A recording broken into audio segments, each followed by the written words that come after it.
Josh. Hey, Tressa.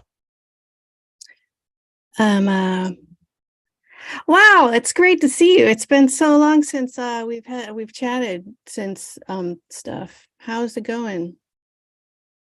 I'm doing great, and it's great to see you, You too. and it's great to be seen. Yeah. Should we clap it in? All right, let's do it.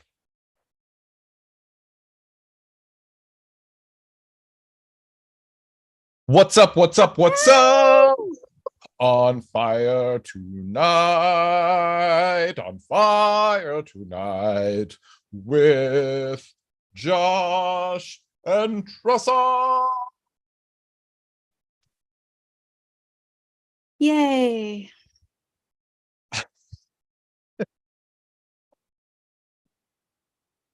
That's what we all need. We all need something nice like a little cheer for whatever we do. Yeah. Thanks, Tressa. That's nice. You're welcome. It's a good. I meant it too. I felt that. Good. All right, listen up, super fans. We're here to Again. do the dirt. We are going to talk about The Peripheral, season 1, episode 2. We're going to spoil stuff. So if you haven't seen it already, go watch it now. Okay, now you're back. Welcome back. We can Hi. all talk about stuff and not have to worry about it. Yeah, because we will. And it's fun and you don't want to miss it anyway. And so let's just talk about it. It was crazy, right? So Dude, much. oh my God, it's such a fucking good, smart show, and it's dense. It's Mm-hmm. dense. And what I mean is it's packed with cool shit. And stupid. It's so fucking dumb. You're an adult.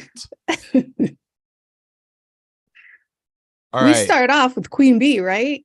Yeah. So her character's name is Charisse, although she's not named, but you learn that from the X-ray. She's the queen bee that we saw in the London 2099 Buckingham Palace party last episode. That's right. She's rapping and chatting a la Aaron Sorkin. It's a real Aaron Sorkin scene where they just walk and talk. It's Mm-hmm, mm-hmm. her and the killer Daniel. And it's clear that she either runs or is very important to the research institute. I just remembered why I didn't remember that scene because it glitched out on me in Twitch. So keep going. Oh yeah. Sometimes you have a Twitch Yeah, it's glitch. super fun. Okay, so what happens in that scene? It's brief. Uh Daniel the killer explains that they did a back trace on the operator, aka Flynn, and they put the word out on the dark web to hire assassins, and they have a full scorched earth policy to take out the operator and anyone close to them. So it's friends and family are all fucking targets now. Damn, Yeah. that's a So lot. so that's what's going on in London 2099. And then we cut to the What is it? the fruit of that labor. We see an assassin squad attacking our dude squad. What should we call Burton's like army buddies? I, Burton's army buddies? Dude Squad's good. Dude It squad. works. Yeah. Okay. So we've got assassin squad v dude squad. Yeah. They've got both teams have drones and a lot of fucking guns. And Dude Squad has like these haptic implants in their arms so that they can communicate it's not quite telepathically with each other, but it's, Right. sort of like the technological, Version of telepathy. yeah, the technological version of telepathy. And then they also have these like awesome eyeball glowing ring things where I think what's going on is they get to see through each other's eyes. Yeah, and probably the drones at the same time. Oh yeah, and they probably have drone vision too. That makes Yeah, for sense. sure. And it's like super highlighted, like heat. What's that stuff called? When you Yeah, can see heat the heat. vision. Yeah. When they have lasers coming out of their eyes, that. Uh, So Flynn fucking books it into the house to try to like protect her mom. Her mom is passed the fuck out. she is She's dead to the out. world. Like Not dead, but if shit goes wrong, she's about she's to dead. be. Mm-hmm. There's like an incredible firefight, bang bang pow pow. Oh, mm-hmm. Everybody's shooting. That's what it's like. Yep, that's exactly what you don't even need to watch it. Go ahead, Josh. Show us more of the firefight. An assassin is like one of the assassin squad is inside the house. What? And you know what? He kind of looked like the guy that Flynn was playing for Burton at the beginning of the first episode. He was all hairy, like anyway, it doesn't matter. Oh, I'm pretty sure that he's the same guy that we saw pull a gun on the cop. Like they had the two Oh, invisible cars, so yeah, there's yeah, yeah, like yeah, yeah. some very high-end tech that's maybe not known to the general public at in the 2032 timeline. If it even exists. If it even exists, maybe technology and the process for it was sent backwards in time. You know they can do that. Yeah, we're gonna get into that real soon. But so yeah, so that guy that we saw pull a gun on the cop that's not Tommy, now he and Flynn have guns aimed at each other. But she, okay, she did a great fucking move, which is just an echo of what she did in the World War II game in episode 1. So like in the World War II game, she lets loose the sheep and then puts a brick on the gas pedal of the tractor, and all that shit is a distraction. What she does in Ah, her real life timeline is she uses her like remote watch to start her Roomba. And we saw the Roomba at the in the first episode yep. for just a second. Like Hmm. that's a moment of futuristic technology that we already have today. But they don't hover right now. They hover in 10 years, though. Yeah, so hovering Roombas coming soon I mean, if it's to save hovering, you. what's the point? It's not going to be close enough to get the dirt. Seems stupid to me, but whatever. Well, maybe it sucks it up that much better. You know, because if it's flat against the floor, you don't get the right suction. So you're saying it gets better suction farther away from the floor, Josh? Well, maybe they use a tractor beam. Fair. Have you considered tractor beams? I retract my statement. Thank Oh, you. okay, thank you. Thank you very much. All right, so there's like a quick moment of standoff where she's like, I'll fucking kill you. And the guy has a look on his face like, no, the fuck, I'm gonna kill you. But guess what? Burton has the jump from outside and He wastes wasn't the paying dude. attention because he had guns all over the place aimed at him. Assassin Squad guy's brain explodes on the bedroom door, and mom never wakes up None the once. wiser. None the Don't wiser. tell mom the babysitter's dead. Don't tell mom the Assassin Squad's dead. She'll be pissed. So, longtime listeners, super fans, and letterheads all know that I'm talking about the amazing Keith Coogan film Mm-hmm. from the 80s, where we have Vincent D'Onofrio as Thor. And right? Doesn't he play Thor? I might be confusing Don't Tell Mom the Babysitter's Dead with the other one, the babysitter. Oh man, oh fuck. Adventures in Babysitting. Yeah, that's the one. I'm the fuck up. I'm the fuck Yep. up here. Okay, good, because I'm the smart one. And Don't Tell Mom the Babysitter's Dead has Christina Applegate in it. Oh And my that's god. all I remember Oh about it. fuck. I'm still in love with her.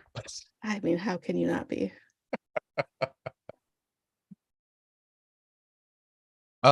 Okay, so let's just talk about Christina Applegate for the rest of this episode. First of all, she's pretty. Second of all, she's funny. The end. The end. I actually don't know a ton about her. I She just was found out like she went through all this crazy shit recently. Like she had cancer and oh. had it removed, I guess. I think she had a double mastectomy. I don't know. I could be wrong. But then at the same time, like right after that, she was diagnosed with MS. And Oh my god. yeah, Fuck, the hits keep coming. I know, right? Like she's been having trouble walking and all this shit now. Well, I'm so sorry to hear that. Still hot though. Yeah, I'm sure she is. I'm very sure she is. I mean, it's important for a lady. So wait, yeah, and then Elizabeth Shue was in the other one. All right, so we got that's double your hotties, Come on. right? That's that's a superstar cavalcade of babysitter hotties back in the 80s. I mean, if there was a babysitter in the title of the movie, guaranteed hot.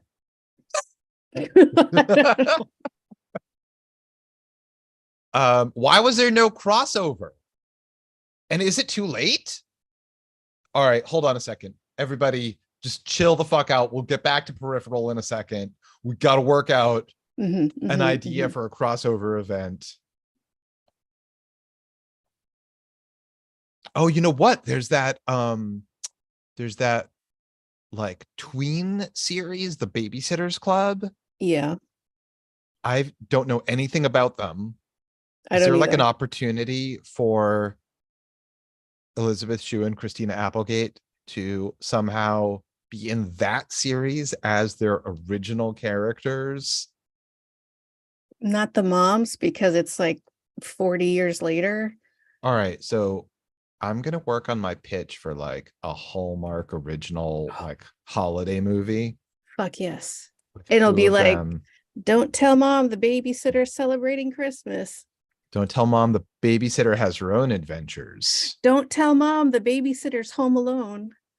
Don't tell mom. Oh, you think we could get Macaulay Culkin? Fuck yeah, we could. Are you kidding me? He would do that in an instant. Well, Don't I tell mean, mom the let's Yule not log assume that. is Like, he's got a lot of cool stuff going on. He's in the cooler Pizza than our stuff. Underground. Uh-huh. Uh-huh. Yeah. More? Is that I mean, it? that's all I'm aware of. But Okay. Dude, our project would be amazing and he would know that. So yeah, he would that's totally do true. it. Well, okay, but he famously does not need a babysitter. He's the dad now. And he lives he leaves his babysitters home alone and they don't know what to do. So the idea is he's invited two middle-aged women Mm-hmm. Mm-hmm. that he ditches when he goes out on the town Mm-hmm. With his kids. with his kids, with the full family. No one's missing at all. No. Mm-hmm. Yeah. And Box Christina office Applegate and goals. Elizabeth Shue Mm-hmm. are just like trying to decide what to watch together on the couch. Mm-hmm. Do we have um burglars trying to break in? Like maybe some mob people, maybe they're in a rehabbed building that they have to hide from somebody from. Okay, so we get Joe Pesci, but he's not playing that same character. Instead, he's playing his character from Easy Money. And we've got Daniel Stern, but he's not playing that character either. He's just doing the Chud. voiceover from Wonder Oh. Years. Oh, I was hoping you'd be his Chud character, but that's good too. Oh, he could be his diner character, Look, right? there's Let's so get the many gang options from here. Diner back together. All right, let me make a few calls. I'll make it happen.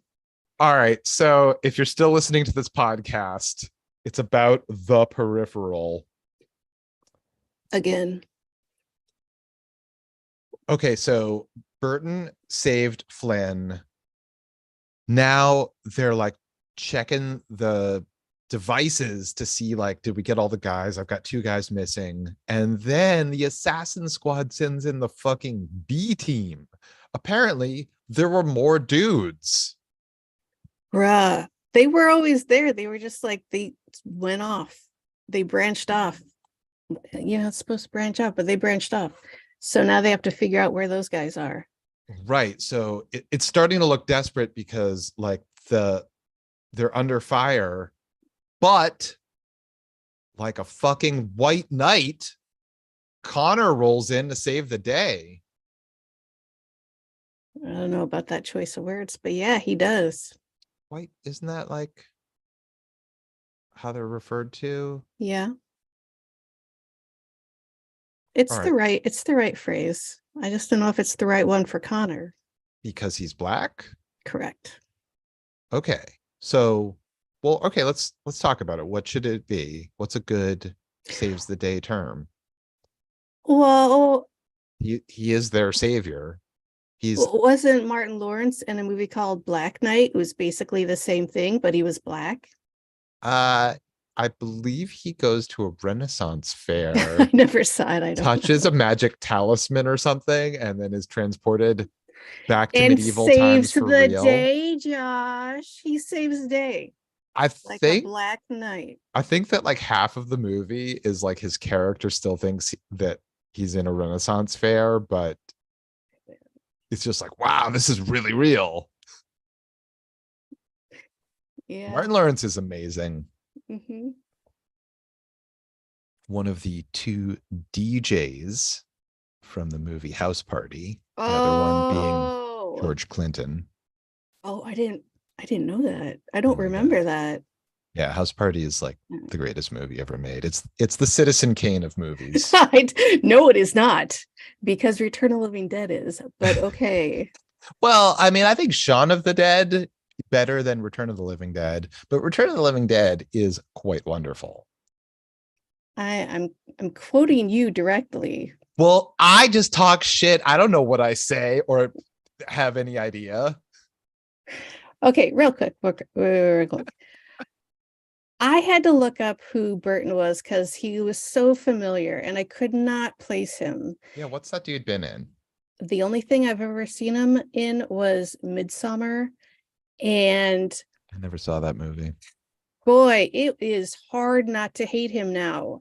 He is the worst person on earth in that movie. Sounds like he's a good actor. He is apparently because I hate him now. I cannot shake it. All right, so wait, just a quick note on Flynn, the actress that plays Flynn, Chloe Grace Moretz. I hope I'm saying that right. I'll She allow it. is fucking awesome. She was like a child, like a teenager on 30 Rock. Mm-hmm. Did you watch that? Yeah. So, She was like, Carrie in the reboot too. oh, I didn't see that. Neither did I, but I know that she was. I mean, it's fucking how who would take the role to be compared to Sissy Spacek for the rest of their lives? A child that doesn't know any better yet. Yeah, I mean, Sissy Spacek is one of the greatest of all time. Like, she's so fucking great. And so Anyway, perfect for that role. Yes. be that as it may, Mm-hmm. Chloe Grace Moretz, as she's credited on screen, uh, she's so fucking good in 30 Rock. All of her scenes are acting up against Alec Baldwin. Yeah. And she, like, the way she matches his energy is so fucking great. Yeah. Super fantastic. Agree. Or maybe he's matching her energy. I don't know, but they are really good on screen together. It's very funny to watch them. Like, his greatest enemy is a 13-year-old girl. Yeah. And it's not cliche and stupid. She plays it so well. I love it. Yeah. Yeah, she's constantly outsmarting him. Okay, so back to the peripheral. Okay. Connor has rolled in. He shoots the bad guys, and he's got a funny quip about Flynn said come by for beers, but she didn't say you were going to be throwing a party like this. Woo! Credits. I Credit don't know. sequence. Boom. Now we're in London. Wilf sees adult Alita. He's trying to warn her about the research institute. There's like a confusing moment of backstory This where whole scene was so confusing to me that I could not pay attention. Go ahead. okay, well, no, that's like a hallmark of good writing, because it's No, like, I'm not complaining at all. I'm waiting for you to describe it to me. well, I'm gonna do my best, but like I don't really understand it all. It's clear Josh, that they just have do a long it. history together. He talks about how every morning he would ask her, "Are you happy?" And she would say yes. And we don't know what they're talking about or referring to, but we know that they have a long history together. She would say yes, despite the desolation. So there's also backstory about either their circumstances or the circumstances of the world, or both. Yes. Wilf then wakes up. So maybe that was a dream. Who knows? I don't know, but he's now being spoken to by a guy who's like in the room with him, but not really. It's like in It's his a phone head. call. It's It's a a phone phone call. call. It's a phone call, but he's like, But implants, so it's like yeah, bleep. Hey, what's up? You right. know.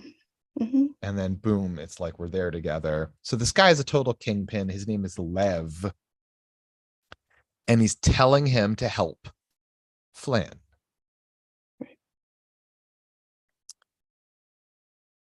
Lev has built a peripheral. So now Oh, that's the name of the show. right. But we still don't understand what I that have even no idea. means. I think they even explain it later. I'm still lost. Go ahead. And Sorry. then, he's like, I built a peripheral, or we built a peripheral, or whatever. And Flynn is our best chance to find Alita. And then it's like beep, beep, and he's gone. And then we see Wilf is like, he's in bed. He's got to get up and put some It clothes on. what's Meanwhile, Lev across town or whatever mhm. is having a scene with Ash, who we will later learn is one of two technicals. And technicals are people that Do tech help. stuff? They do tech stuff, but part of what they do is like maintain the tenuous connection between worlds. I'm so So glad you're watching this with me. I'm getting so much more out of it. yeah, I mean, I'm furiously taking notes on all of it I while think that's watching the it. plan for the next episode because Achi Machi. Go ahead. Yeah, Hachi Machi's right. So we get a little bit of exposition about how Lev is the descendant of like Russian oligarchy or whatever. And Ash doesn't think that Wilf is up to the task, but Lev trusts Wilf like family. So, we have a very nobody trusts each other, or they do trust each other or whatever. Boom, we're in the Blue Ridge Mountains again. Cleaning up next day. Yeah, we've got oh no, before that, Yeah, yeah.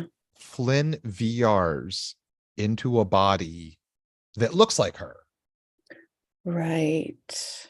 in a room with Wilf. Mm-hmm. Wilf They, tells her he's looking for Alita and says that a peripheral is a telepresent, not a sim. so it's basically the android body that her consciousness is transported into. Right. So like, Okay.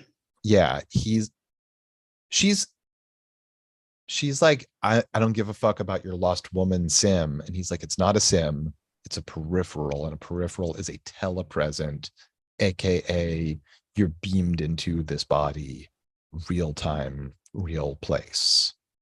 I mean, I appreciate the explanation, but I think he's just getting into semantics at that point, and it doesn't really, who cares? Well, no, I disagree with that because we I have a mean, scene. I want the explanation of what it is, but just saying no, it's not a sim.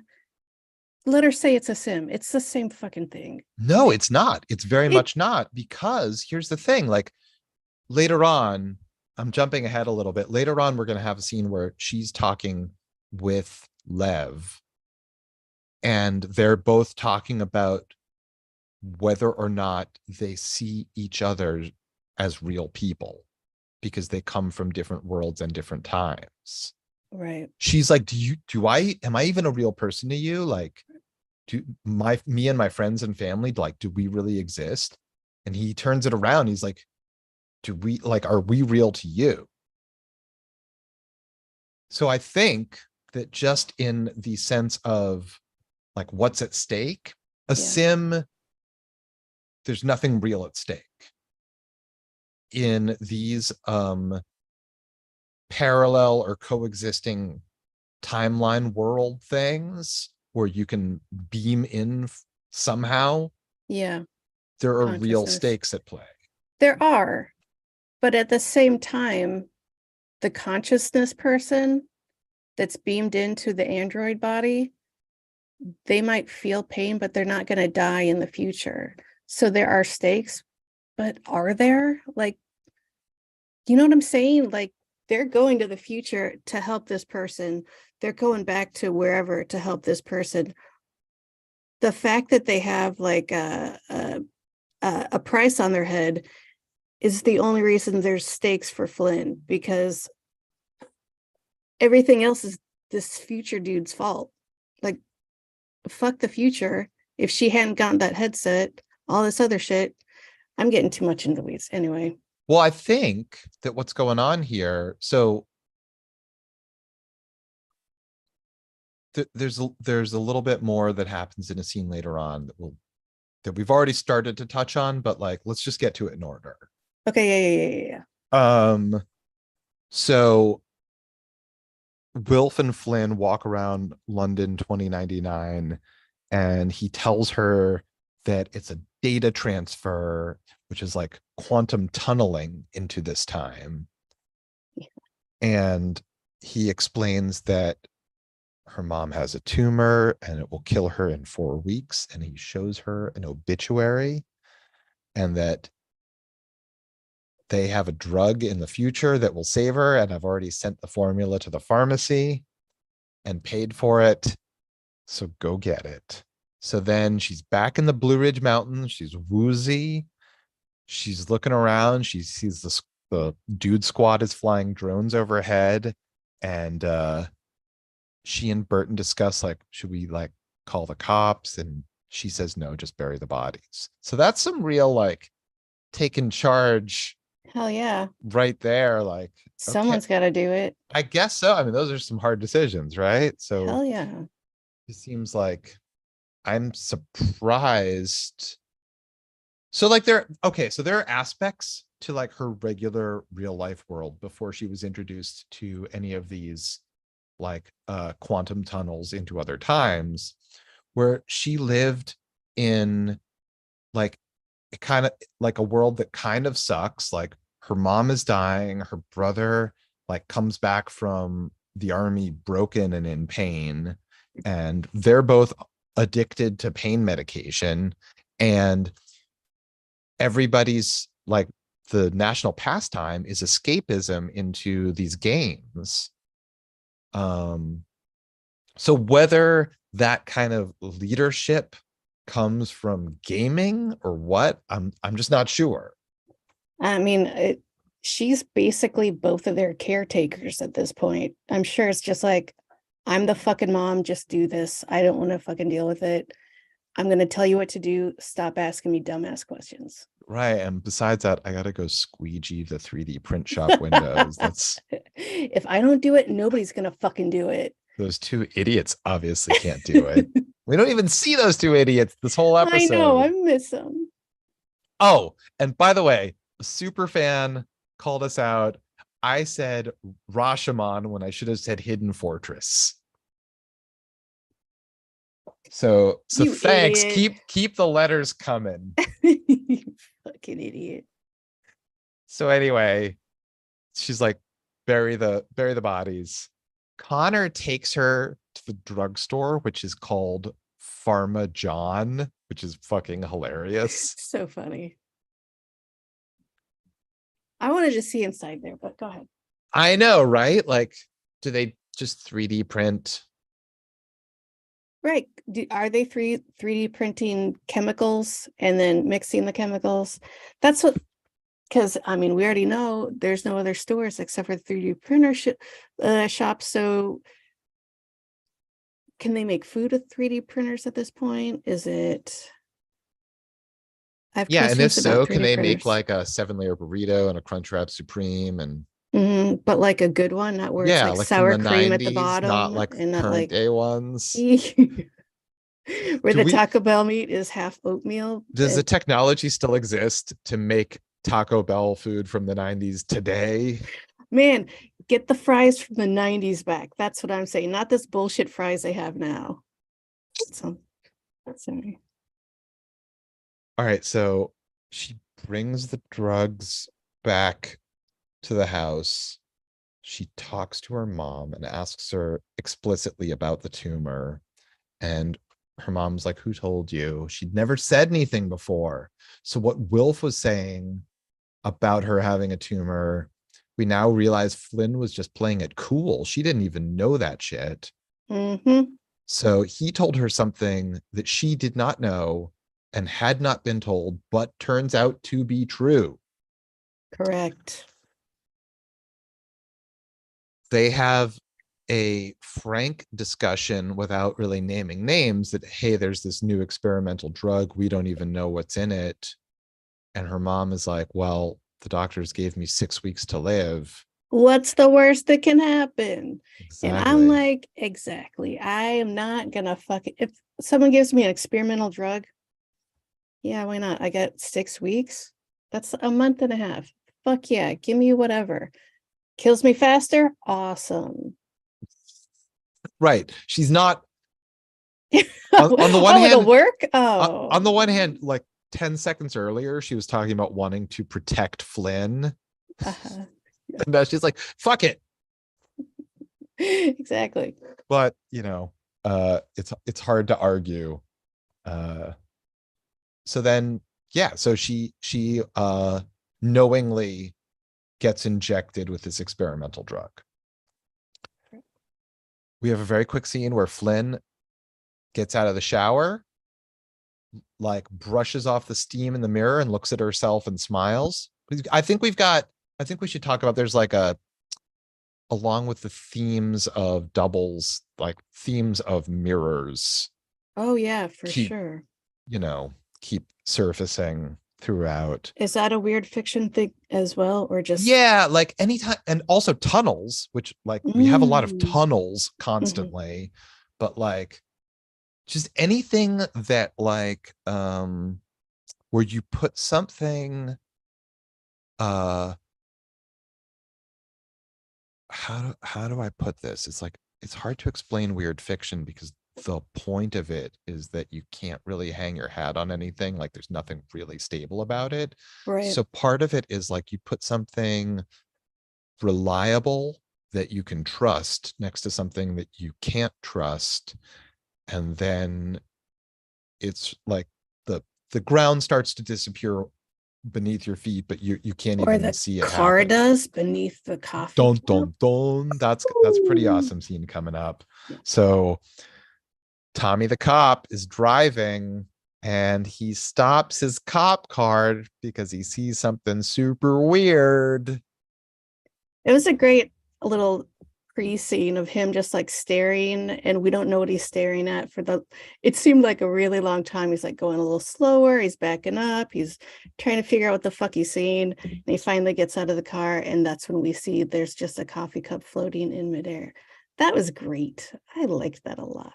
Yeah, and it's like he knocks it and it tumbles down the invisible car, and Yeah. then he understands that it's there and is like pressing his hands against it and can like sort of see it a little bit, and finds his way to like open the door, and it's just blowing his fucking mind because obviously this is As it nothing would. he's ever seen before. Hmm. I'm saying future car, Yeah, or whatever. It's government car. yeah. This is Wonder Woman's invisible jet technology That's right. from the Super Friends. So super fans love the Super Friends, and One, super fans are super friends of mine. that's right, me too. Big time. One might even argue that the invisible car uh, mirrors the whole mirror theme as well, because a lot of when they've been trying to work with invisible technology, they work with mirrors at first. Oh, is that right? Yeah, they Oh, like to try. like hide stuff from radar? Yes, but they've also done it with like blimps and stuff where it will mimic what is around them Mm. or above them. And so when you look up at the blimp, you don't see it, you see clouds and shit. And they use mirrors for that. Well, mirror technology, where it's like LED projection, but it's basically a mirror of what's above Oh, them. very interesting. Mhm. Right, because so like to hide something from plain sight, light refracts through a prism. Light waves are different arcs, or maybe they're a particle. Did they discover that yet, one way or the other? Uh, I don't know to answer that. I don't know. Okay, so back in the Blue Ridge Mountains, Burton and the Dude Squad have dug a big old deep grave with some construction equipment, or they're working on it. Yeah. Flynn tries to explain to her brother about quantum tunneling and how she witnessed something in the future that people now want to kill her to protect. And Burton doesn't believe it. She told him he wouldn't, and now he's going to be a dick about it. Mm, Yeah. And then fucking Burton. and then she just like lays it out. She's like, I gave mom this experimental drug. And Burton's like, what the fuck? You did what? She's like, it Yeah. felt real. And Okay, he's like, it okay. felt real. Yeah, but she didn't even tell him that she was told she only had 6 weeks to live. I'm going on the theory that he also thinks this is no big deal, just like Flynn thought, until that guy was like, oh, she dies in 4 weeks. And then she confronted her mom and was like, oh yeah, that's totally true. I only have 6 weeks to live. Why didn't she tell Burton that? Then he might even understand, or just say, hey, go ask mom. Go ask mom how long she has to live, because she's been lying to us. And then it would have been so much easier for him to understand. Yeah, or maybe she could have just said, like, we're in a show and one of the major themes of it is time, and mom's time is running out. That's right. And mirrors And and eyeballs. uh-huh, big time. Big time. What? Yeah. Peter Gabriel called it way back in 1986. Oh man, he's like a future artist. Yeah, he was a total sledgehammer. Fuck you. So I noticed that there's a clock on the wall in that scene when the two of them are talking. Mhm. Yeah, maybe. It's set to Yeah. 10:10, which is like the default that all clocks are Yeah, set to for because it like looks like they're it smiling. looks like a smile. Yeah. So Burton, he wants to go into the VR and deal with these assholes. And Flynn just completely shuts him down. She's like, no, you're going to fuck this up. I'm in. They don't want you. They want me. End of discussion. Yeah. She's the boss. Mom's taking care of shit. London, 2099. Flynn is once again in Flynn body. She's with Wilf in the back garden in Notting Hill. I guess we'll be seeing Hugh Grant soon. Good. I was waiting for you to say that. Ew. Ah, you asshole. Yeah, well, whatever. You have the biggest crush on Hugh Grant. You love him. You love Shut him up. so I do not. much. You don't even know anything. You're stupid. You think he's such a charming British Shut up. man. I don't like men. Shut up. So, any whoosies, there are Tasmanian tigers that have been recreated from DNA as like, this is just a hobby of Lev's. They've Jurassic Parked them. That's what Lev does. He Jurassic Parks guys and things and stuff. I mean, sort of. He's bringing stuff from No, the exactly. past back to I'm right. life It's in exactly what the it is. present Mm-hmm. or something. So she's there to meet Lev and the Technicals. That's Ash and the other guy. What was his name? Fuck, I I don't didn't write know. it down. He had like 2 lines. Right. They maintain the delicate connection between the two worlds. Lev explains, so he refers to her time as a stub. And she's like, what's a stub? Why are you saying that? And he explains that when someone in his time, or perhaps in the past in his time, first made contact with the past, it created parallel tangent universes, each of which are called stubs. So that's like, This is what I was saying the other day. Right? Right. If you personally go back in time, you're going to change what would have been the future that led to you going back in time. So now there are 2 existing timelines. One where you go back and one where you have gone back and have changed things just by your mere presence. Exactly. So it's not clear how many stubs there are, maybe infinite. I don't know. Very possibly. We get a little bit of info. Alita works for the Research Institute and gave Lev and company access to Flynn's stub, but they've lost contact with her and they need it back. And then they have that am I real to you? Or am I real to you conversation? And it's a little bit of a mind fuck for all involved, I think. Absolutely, because are they? I mean, even if you believe everything, are they even real though? Because regardless, there's always going to be a new chain, a new string, a new different timeline, regardless of anything. Like, it doesn't even fucking matter. Like, what if Flynn fixes something in one timeline and the timeline that they wanted her to fix is still fucked because she went, you know what? Oh, it's the stub thing. I don't know. Go ahead. Sorry. Yeah, it's the crisis of many Earths. Mm-hmm. Yeah. So we're not going to solve that riddle today. Let's do it right now. Let's finish it up. We're going to solve the riddle of steel today.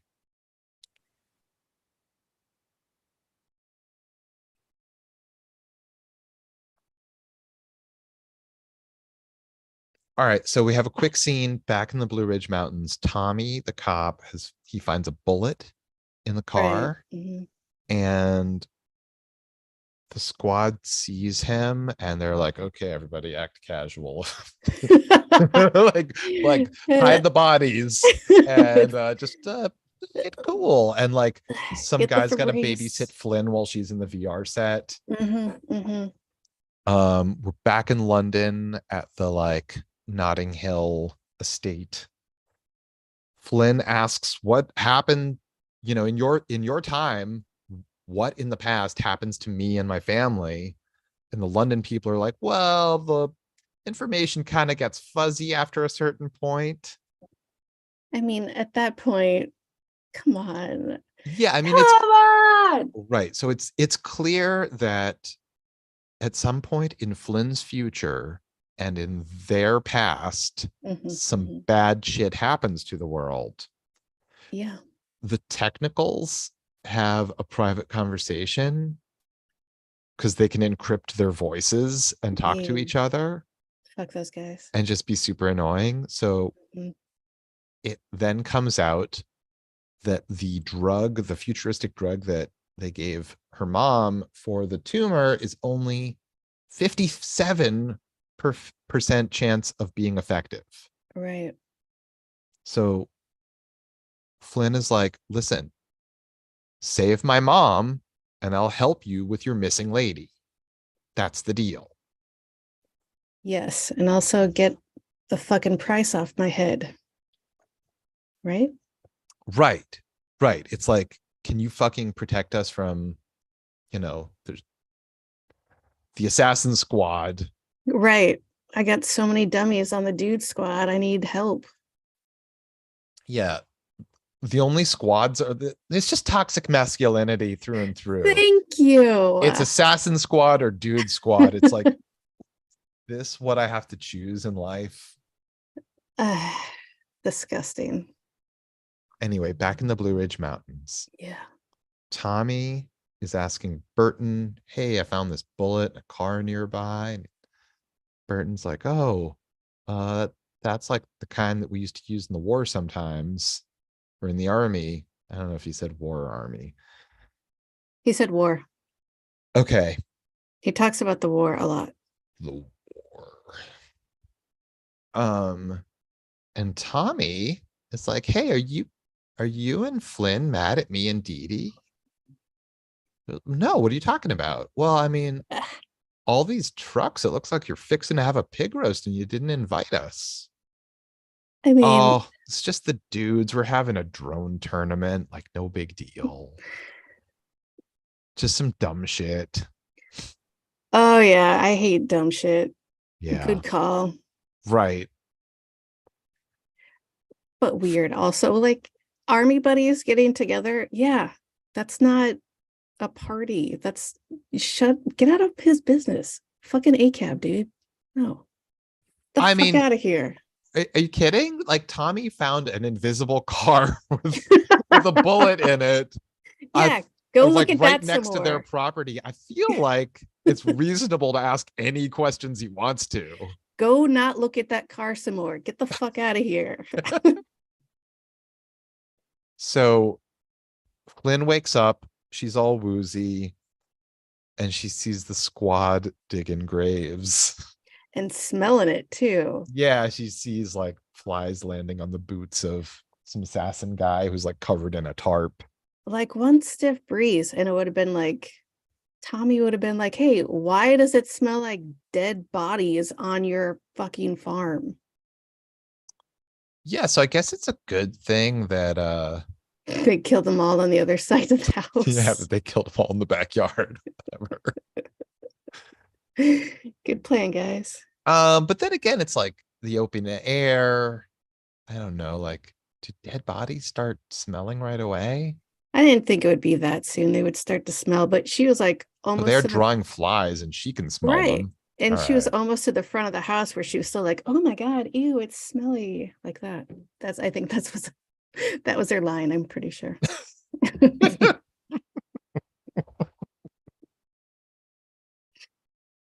uh Back in London, Wilf wants answers and gets none.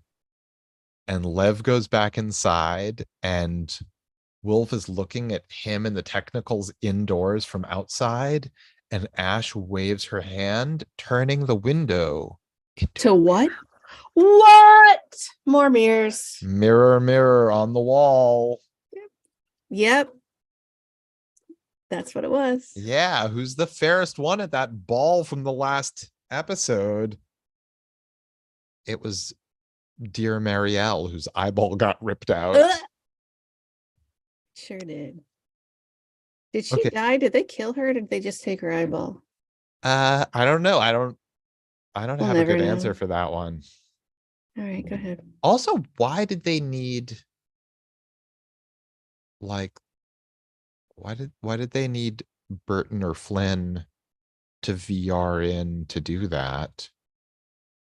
Because, Because it's a Last Starfighter situation. Only the Last Starfighter can do it. All right. So yep. anyway, back in the Blue Ridge Mountains, Flynn and Burton are like having a quick heart to heart. Flynn is a little freaked out, How but Burton come? has a positive outlook and sort of calms her down. So Oh, they're a yeah. nice check and balance for each other. And she's like, hey, the future dudes are going to give us a shit ton of money. And he's like, oh, that's going to fuck with my social security. Right? Real And world it's like, concerns. yeah, I know that one well. Fucking goddamn it. That was good detail. Yeah, Well done. right. Hmm. So yeah, the future dudes are going to send $250,000, but they're going to find a workaround so that it doesn't fuck up his social security. Very next scene, over at the Drunken Gentleman, aka Jimmy's. That's right. We've got Squatty and idiot cousin Leon winning the lottery for $250,000. Yeah, But that's how was that how much he won exactly? it was the exact amount. Yeah. But how is that a workaround? Because that just gives somebody else the money. Well, they're like a team. But this is the first time I've ever seen this guy. Well, he's one of the squad guys. Oh, he's one of the dude He, squad. yeah, he's part of the dude squad and their Oh, idiot cousin. cool. Yeah. We They saw he was digging graves. We definitely okay, saw him digging graves. okay, okay. Um Kingpin. Local crime kingpin Corbell Pickett sends drinks and congratulations. Be polite. Thank the Yeah, man. they toast him as thanks for the complimentary beers, and then Flynn Spits quietly at spits her hers. beer back into the glass. A Oh, I don't funny, think she was spitting anything back. I think that was just spit. or she didn't drink, she just spit in it. Yeah, yeah, yeah. She Fuck was that like, guy. "Fuck you guys." Mhm. Except his goons are the ones that were like supplying her For with the a drug. $1,000 a fucking pill. Fuck Right. those I'm not guys. saying, look, I'm not saying that they're good. I'm just saying that like they were providing a service that she needed. And so do the police. Fuck those guys too. What? All right. Anyway, she does not like Corbell. I mean, the guys that work for him, or maybe they're fucking pig feed by now. They might all be dead. The guys who in the last episode worked for him are pieces of shit. Yes. So maybe she thinks that dude's a piece of shit all around, Of whatever. course. Why wouldn't Anyway, she? Flynn and Burton disagree about whether or not Connor is a help or liability to them. I mean, And Connor saved the fucking goddamn day. he absolutely saved the goddamn day, Mhm. but he's drinking himself to death. Who isn't? Who isn't indeed? But you know what? Like the great thing about Connor is that while he's drinking himself to death, Mhm. he's still more capable than anyone with just one arm. Absolutely. Right? He chugs a beer and then swishes it from a huge distance into the garbage can to show how dead on his aim is. Let's go. I mean, come on. He just rolled up in two headshots, two, three headshots right then. How So, would you doubt this man? all right. So they're talking about it, and Burton is like, listen, in the game, aka the World War II shooter game, Oh, you here. got an empathy bonus for freeing the sheep, which then revealed the tractor that you were able to use. But like, this isn't a game and you don't get any empathy bonuses in real life. And she's like, well, fucking, we need Connor. He's clutch. And she leaves and he's like looking at their like pro and con list and he's like, oh, fuck. So then we see him coasting the pedal bike, like He not never pedaling. pedals. What? What a dick. To Connors. He finds him asleep on the couch. He passed out in front of a documentary about the Bees. collapse of bees in the world and the domino effect that that has on everything else. It must have been a really old documentary because Yeah. by then they're extinct. They gotta be, right? Right. I mean, probably most things are extinct 10 years from now. Mm-hmm. Yeah, yeah. So, yeah, so he lets himself in. Connor wakes up ready to shoot. He's got like a loaded gun pointed at him. Yeah, yeah. They chat about how things went the other night and how good he was, and but he had to take off. I'm not so good with the quiet parts, he says. Fair. And they agree that the only time that they feel good, these ex-soldier guys, is when they're fighting for their lives. Yikes. Yeah, I mean, like I get the, you know, I like a lot like adrenaline junkies need to live in the moment by like climbing mountains or jumping off mountains or whatever they do. Fucking mountains, yeah. Mountain fuckers. If you are fucking a mountain and it makes you feel alive, live your Yeah. truth. So But Burton wait, says they need him. but wait, you just glossed over a huge part. Connor was like, I only followed those fucking guys because they spared me. They showed me sympathy and that fucking pissed me off. So I was gonna fucking kill them. Yeah, so a little bit of backstory about why he even showed up that night and was the savior. He rolled by them and at least one of them aimed a gun at him but let him pass out of pity.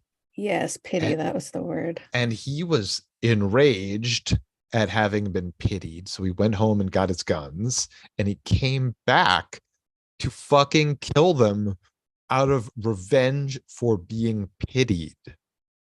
But how great is that? It's like the wackiest sitcom where he goes and he kills these guys and they're like, oh, you saved the day. And he's like, I did what now? Totally. Totally. He was like, he thought that it was something to do with Corbell Mhm. and like feuding crime families. Yeah. That's our Connor. Yeah. So Burton tells Connor about future London and tells him to sober up and come to the house, and that the sobering up part is not negotiable. Connor throws back a beer, chugs it, and just Cool. he lays himself back down on the couch. And Burton's Yeah. like, are you going to remember this conversation? He's like, 50-50. And so Burton Wait, wait, draws him wait, a wait. little note that I didn't Yeah, it was like understand. two flags. I don't, it maybe is a army thing. I don't know. Right. But he all Right. you glossed over the second pity part where he's like, Burton, you are giving me this job because you are taking pity on me. Did I not just tell you what I do to people that take pity on me? Right. And he's like, no, man, I'm not trying to do that. I'm trying to have empathy for you. And he's like, okay, so what's the difference? And Burton's like, I'm not really clear. Ugh, I ooh, yeah. Burton, you're dead. Burton's gonna die. Burton's gonna die at Connor's hand, and I'm gonna clap because fucking Burton. Well, I mean, I don't know. Like, he's doing the right thing. I know. Whether it's for the right reason or wrong reason is unclear. I just hate his stupid face. Or is he doing the right thing? Because he made a very good point about the dude being a liability. He's doing the right thing. I mean, he's he's fucking awesome and he saved the day. But he's also proven that it doesn't matter if he's drunk or not. He is the kind of drunk that can function well on being drunk Right. But he's because such a wild card. those are the best ones. We haven't seen him let anyone down. Like, I'm saying. so far, every wild card moment has been him saving the day, not fucking anything up that was fine to begin with. I haven't seen him fuck up once. Yeah, not at all. Not in the Maybe slightest. just himself. Right. That's He's just getting like fucked up. right. And you know what? That's just a good time. So no fuck up. All right. So then the very next scene, Burton leaves a weird note that presumably Connor will understand. Yeah. And now Corbell, our kingpin, is in a VR game in like old world Havana. And the graphics of this So VR. beautiful. So beautiful. Are you joking? No, I loved it because you could tell that it was supposed to be a video game, but it was still very like realistic and clear. I loved it, But it was just uncanny valley enough. which is why I loved it. Okay. So cool. We agree. I'm awesome. So this is him just playing an escapist game where like he goes and he's the big man. Even though he's the big man in his real Right. life, it's weird that like I which is why I'm going to call bullshit because he's the big man in real life, which means if he's going to go into virtual reality for a fantasy, he's going to be a sub. That's all I'm saying. Boom. or maybe that's what he actually gets at home from his young wife that we see soon enough. Perhaps, yes. I don't know. Anyway, whatever. He's really into being the man, whether in real life or fake life. He has like a chorus girl sit down with him and they're chit-chatting, but it's interrupted when an uncanny valley version of the killer Daniel from London 2099 enters, sits himself down, and speaks to him very plainly. Like, my information is you are a man of certain influence and power without scruples. And I am offering you $10 million, 25% of which payable immediately to take out Flynn and Burton. Oh, and his response was fucking perfect.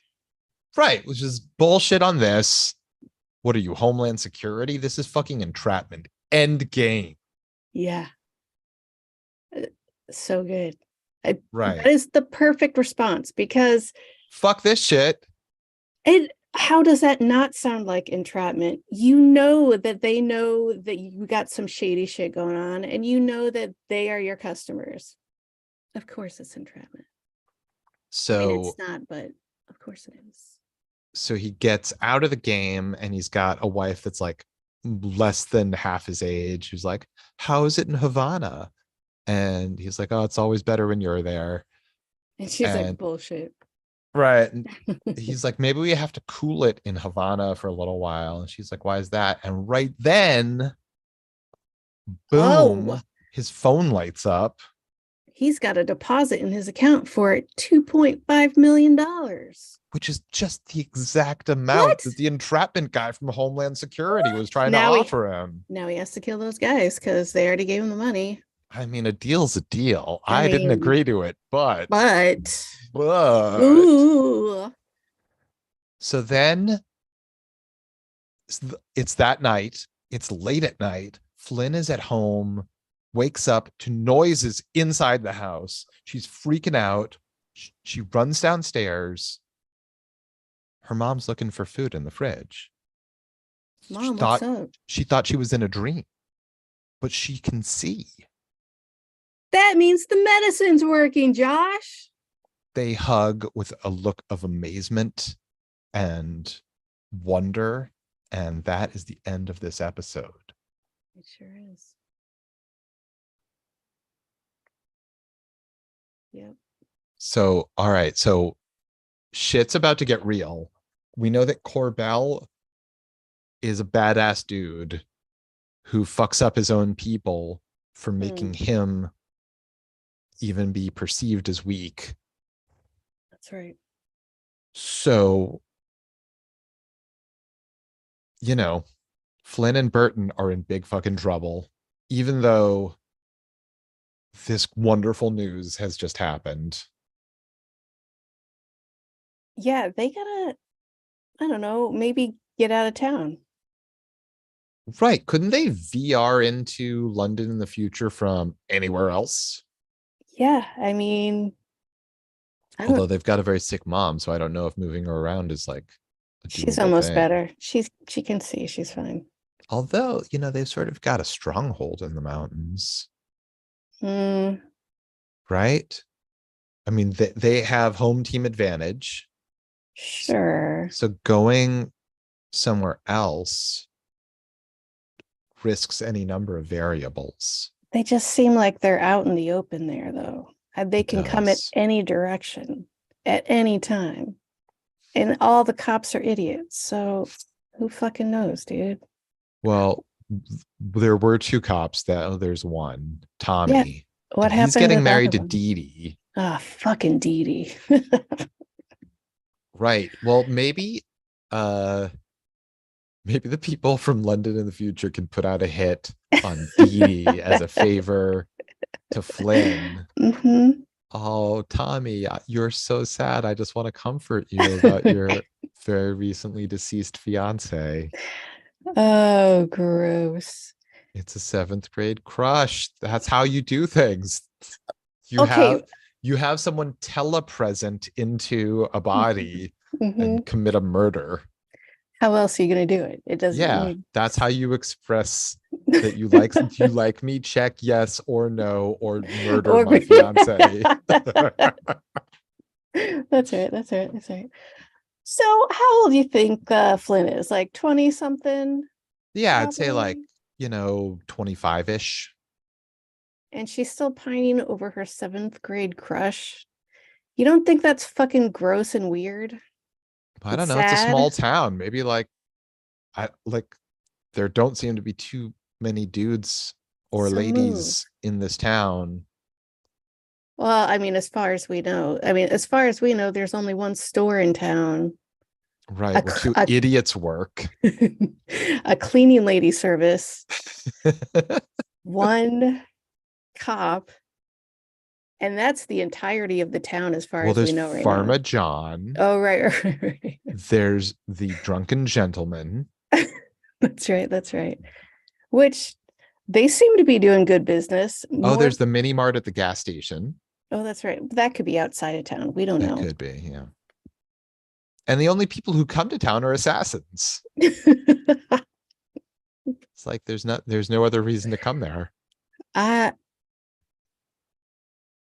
I want to know more about this town. It's so mysterious. You know what it reminds me of? What's that? It remind so stupid. It reminds me of an even smaller version of Point Pleasant, West Virginia, where there's like a 2 block main street, and then the rest of it is just like ruins, just old ass buildings. Point Pleasant, West Virginia is where the Mothman was first seen, and they hold a festival every year. And they have Have you been? the world's only Mothman museum, and it is darling. So what is the Mothman? I don't know any. I think there was a Hmm, Richard Gere movie. there was. It's fantastic. Okay. So what is Mothman. it? It is I don't know, cryptid, I guess, that it showed up like a week. Oh my God, I can't get into this. It shows up like a week before the bridge collapse, and all these people see it, and it's like a harbinger. I don't know. Oh. It is a wild ass story with like the first reported sightings or communication with a men in black. Oh, it's so wild, dude. Such a good story. Has the Mothman been seen elsewhere since? It's funny you should ask. I don't know if it's been seen in Point Pleasant since then, but the Lake Michigan area is filthy with them. They're seen everywhere around Lake Michigan. So like nowhere near Point No, Pleasant. I don't think it's the same thing, but people call it the Mothman. So, What does the Mothman look like? If I should happen to see one so I can recognize him sure, sure, or sure, sure, her sure, sure, or sure, sure, them. sure, sure, sure, sure, sure. A Point Pleasant, it looks like no head, but like red glowing eyeballs about here on the body, and about 8 feet tall. The Is it like a humanoid body with no head Yeah, and wings. and wings? Yeah, hence the moth part. Yeah, And many people saw this a week before a bridge collapsed. correct. What was, do they all see it at the same time in the same place doing the same thing? Nope. Somebody saw it near an old army uh dynamite, what's it called? Uh Storage facility. Uh they saw it on the bridge, they saw it by a pizza place. They saw it all over town. A whole bunch of different people. And they all described it the same way. Mm-hmm. Did any of the people who saw it die in the bridge collapse? I mean, I don't know. That's a good question. Like, was there a clear link between people who saw it and that event or whatever, I other don't think other so. than just time and place? I think the only thing that ties them together is it all took place in the same place, the same little town, little tiny town. Were any of the people that saw it together Yes, and like two people together simultaneously saw it and said, "Hey, what's that thing?" there were two separate double dates that saw it. Yeah, Was it at Lover's Lane? kind of was. Yeah. Oh Well, I think my. they were on the Oh way. my. Yeah, and the Lake Michigan Mothman just looks like a giant bat that's like, I think 8 foot tall, but with like the membrane skin bat wings. It's not furry like a moth. Okay. Oh, and oh shit, dude. The sightings at O'Hare are the like strongest ones. Like security guards, fucking everyone that works at intake and whatever at O'Hare knows about it or has seen it.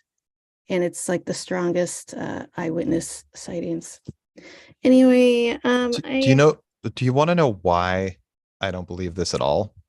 what's that? And like I am a person who believes in No, you don't. many things that like, well, I believe that there's things that I don't know about. Like Okay. I believe that like whatever beyond what I know, like there's an infinite amount of it and I'm Josh, open to it. But I but here's why I'm not open to cryptids. okay. One is every human being in the planet has a video camera in their pocket. And two, you just said that the place where they have the most eyeball witnesses is the biggest fucking airport in the country where there's more cameras than anywhere else in the world. Josh, that's part of it. That's fucking part of it. So part of the point is it can't be captured No, it by, has been captured many times. And this one guy oh, lost his job because he was like, we all got our cameras out. And we were like, what the fuck? We all took fucking video of it. They took us to this room and they're like, give us your phones right the fuck now. You didn't see shit. You're not going to tell anybody about this. If you tell anybody, you're fired. He got fired because he told everybody. And yeah, it's dude. And also, I'm very passionate about this. You know what? I know that you are the Scully to my Mulder. That's fine. I have come to realize that it's That's not a right, because in problem. real life, you're a sex addict. And in real life, I have a mysterious tattoo. Yes, and you're way younger than you told anybody that you were. Yeah, I'm a teenager. Yeah.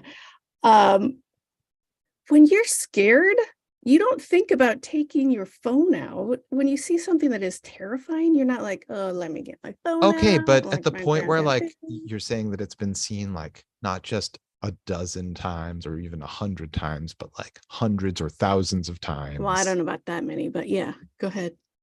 I'm just saying, like Pilots have reported it. the Mothman. Hmm.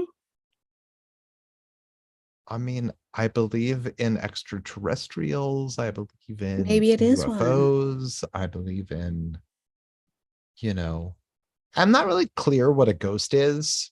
Yeah. And it's just, you know what?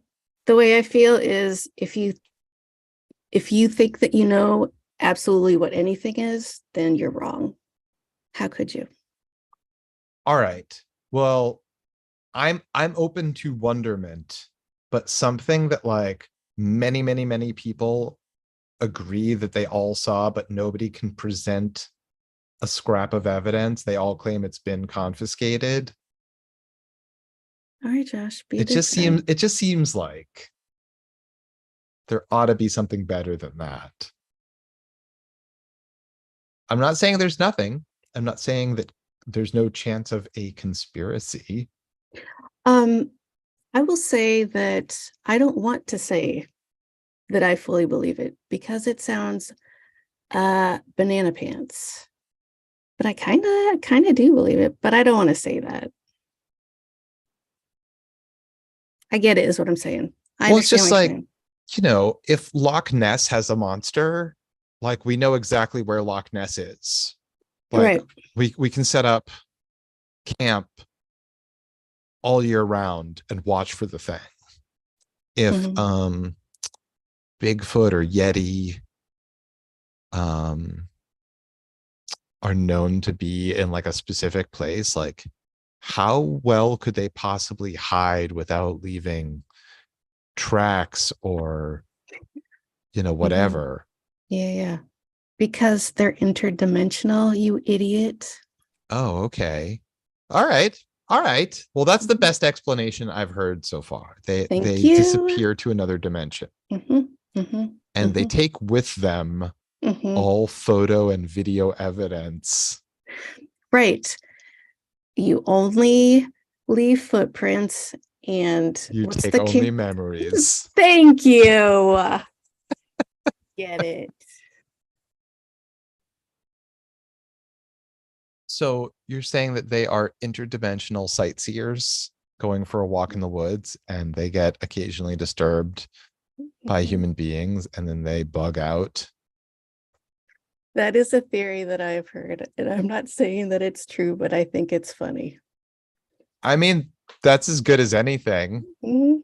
Yeah, you've got interdimensional tourists on a Mhm. walk. Mhm. Yep.